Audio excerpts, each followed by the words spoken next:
ఇప్పుడు మనము small intestine గురించి మాట్లాడదాం.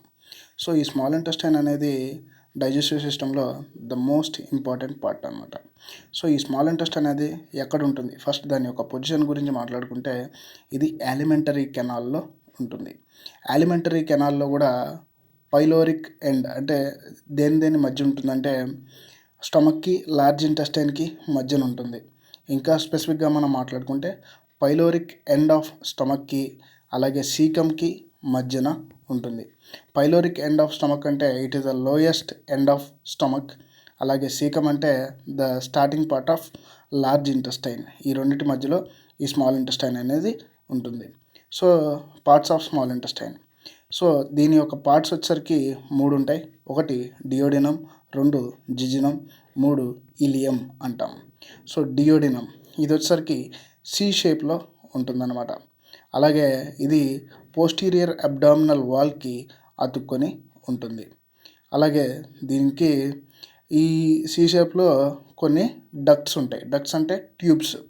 Tubes means which carry some juice like substance. అవి ఏంటంటే 2 రకాల డక్ట్స్ ఉంటాయి. ఒకటి ప్యాంక్రియాటిక్ డక్ట్స్ ఉంటాయి. అలాగే 2 బైల్ డక్ట్స్ కూడా ఉంటాయి. ఈ రెండిటి నుంచి సెక్రెషన్స్ అనేవి స్టార్ట్ అయ్యి దీంట్లో పోర్ చేస్తూ ఉంటాయి. Next jejunum. It is the middle part of small intestine. అలాగే ileum. It is the last part of small intestine. ఇక స్మాల్ ఇంటెస్టైన్ యొక్క స్ట్రక్చర్ గురించి మాట్లాడుకుంటే it is also made up of 4 coats అంటే 4 మెంబ్రెయిన్స్ అనుకుందాం. 1 peritoneal coat, 2 muscular coat, 3 submucous coat, 4 mucous coat. So, ఈ the structure of intestine or small intestine. ఇప్పుడు ఇక ఈ ఇంటెస్టైన్‌లో ముఖ్యంగా 2 యాక్టివిటీస్ జరుగుతాయి. 1 డైజెషను, 2 అబ్జార్ప్షను. సో, ఇక్కడ చూడండి డైజెషన్ అంటే మనకి తెలిసిందే. Breaking down of food molecules is called digestion. మరి ఇక్కడ ఏమేమి డైజెస్ట్ అవుతాయి అంటే ఇక్కడ ఖైమ్ అనేది డైజెస్ట్ అవుతుంది. రైట్. అసలు ఖైమ్ అంటే ఏంటి? సో, మన half digested food is called ఖైమ్. ఇప్పుడు మనకి ఈ ఖైమ్ అనేది స్టమక్ నుంచి ఇంటెస్టైన్‌లోకి వస్తుందనమాట. సో, ఈ స్టమక్‌లోనే సగం డైజెస్ట్ అవుతుంది. ఆ సగం డైజెస్ట్ అయినటువంటి ఫుడ్‌ని మనము ఖైమ్ అని పిలుస్తాము. సో, ఈ ఖైమ్ అనేది ఎసిడిక్ ఫామ్‌లో ఉంటుందన్నమాట. ఎందుకంటే స్టమక్‌లో యాసిడ్ ఉంటుంది కదా! సో, యాసిడ్‌తో కలిసినప్పుడు ఈ ఖైమ్ అనేది ఎసిడిక్‌గా మారుతుంది. అలాగే స్మాల్ ఇంటెస్టైన్ యొక్క పీహెచ్ వచ్చేసి it is a basic pH or దీన్నే ఆల్కలైన్ పీహెచ్ అంటాం. సో, ఈ ఖైమ్ ఎసిడిక్ పీహెచ్‌లో ఉన్నటువంటి ఖైము మనకి ఈ స్మాల్ ఇంటెస్టైన్‌లోకి రాగానే కొన్ని రకాలైనటువంటి జ్యూసెస్‌తో కలుస్తుంది. అవి ఏమేంటంటే ఇంటెస్టైనల్ జ్యూసెస్, అలాగే juices from liver and pancreas. ఈ 3 రకాల జ్యూసులతో కలిసిన తర్వాత ఎసిడిక్ ఫామ్‌లో ఉన్నటువంటి ఖైమ్ కాస్త ఆల్కలైన్ ఫామ్ ఆర్ బేసిక్ ఫామ్‌లోకి వచ్చేస్తుంది. వచ్చేసిన తర్వాత ఇప్పుడు నెక్స్ట్ ఏమవ్వాలంటే ఇది డైజెస్ట్ అవ్వాలి. Means it has to be broken down into small protein molecules. అవి ఎందువల్ల జరుగుతాయంటే due to the action of some enzymes present there. అవేంటంటే 2 రకాల ఎంజైమ్స్ ఉంటాయి. అక్కడ కనపడుతున్నాయి చూడండి. 1 ఎంటిరోకైనేస్, 2 ఎరిప్సిన్. సో, ఈ ఎంటిరోకైనేస్ అనేది ఏం చేస్తుందంటే it is an enzyme which converts trypsinogen to trypsin. So, ట్రిప్సినోజన్ని ట్రిప్సిన్‌గా మారుస్తుంది. అలాగే ఎరిప్సిన్ అనేటువంటి ఎంజైమ్ ఏం చేస్తుందంటే పాలీపెప్టైడ్స్‌ని ఎమినో యాసిడ్స్‌గా మారుస్తుంది. అలాగే ఇక్కడ షుగర్స్ ఏవైతే డైసాకరైడ్ ఫామ్‌లో ఉన్నాయో మోనోసాకరైడ్ ఫామ్‌లోకి డైజెస్ట్ అవుతాయి. సో, డైజెషన్‌లో ముఖ్యంగా 3 స్టెప్స్ జరుగుతూ ఉంటాయి. 1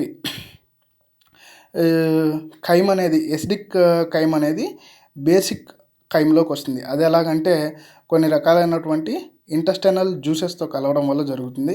రెండోది వచ్చేసరికి ఇక్కడ 2 ఎంజైమ్ యాక్షన్స్ అనమాట. ఈ 2 ఎంజైమ్ యాక్షన్స్ వల్ల ఇలా డైజెషన్ అనేది జరుగుతుంది.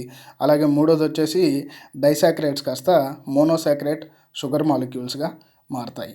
ఇది టోటల్‌గా డైజెషన్ ఇన్ స్మాల్ ఇంటెస్టైన్ గురించి మాట్లాడుకుంటే. ఇప్పుడు అబ్జార్ప్షన్ గురించి మాట్లాడదాం. మరి స్మాల్ ఇంటెస్టైన్ అనగానే మనకి బాగా గుర్తొచ్చేది ఏంటంటే absorption.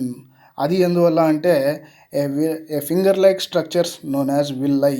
So small intestine consist of a small finger like structures called villi. So ఈ విల్లైలో అబ్జార్ప్షన్ అనేది జరుగుతుంది.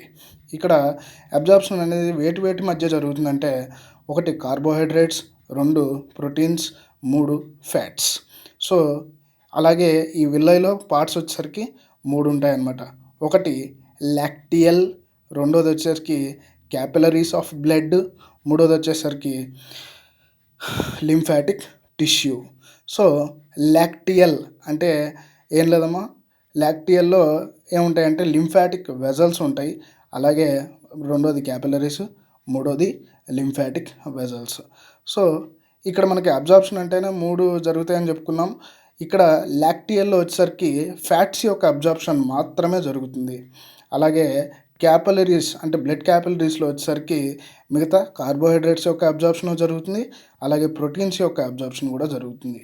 ఇక మరి లింఫాటిక్ టిష్యూలో ఏముంటాయంటే ఈ రెండింటిని కలిపి ఉంచేది లింఫాటిక్ టిష్యూ.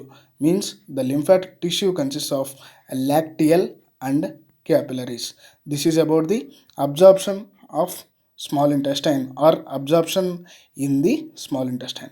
ఇక్కడ మనం మొత్తంగా చూసుకుంటే ఈరోజు మనం ఏమేమి మాట్లాడుకున్నామంటే, ఒకటి అసలు స్మాల్ ఇంటెస్టైన్ అంటే ఏంటి, దాని యొక్క పొజిషన్ ఎక్కడ ఉంటుంది, తర్వాత పార్ట్స్ ఆఫ్ స్మాల్ ఇంటెస్టైన్ అంటే 3 పార్ట్స్ గురించి మాట్లాడుకున్నాము, తర్వాత స్ట్రక్చర్ ఆఫ్ స్మాల్ ఇంటెస్టైన్, ఆ తర్వాత డైజెషన్ ఇన్ స్మాల్ ఇంటెస్టైన్, ఆ తర్వాత absorption in small intestine through a finger-like structures known as villi.